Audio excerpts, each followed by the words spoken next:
শুধু কবিতার জন্য পর্বে আপনাদের সবাইকে স্বাগত।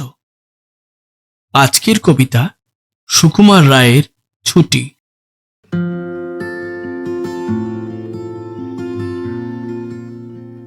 ঘুচবে জ্বালা পুঁথির পালা, ভাবছি সারাক্ষণ ওরা স্কুলের পড়ার পরে আর কি বসে মন।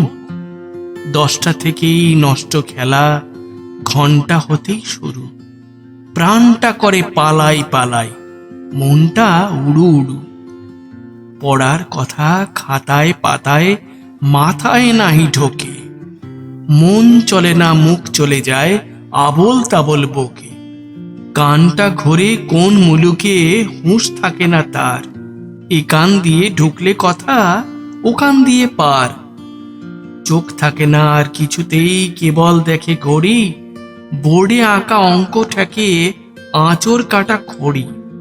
কল্পনাটা স্বপ্নে চড়ে ছুটছে মাঠে ঘাটে। আর কিরে মন বাঁধন মানে, ফিরতে কি চায় পাঠে। পড়ার চাপে ছটফটিয়ে আর কিরে দিন চলে। ঝুপ করে মন ঝাঁপ দিয়ে পড়, ছুটির বন্যা জলে।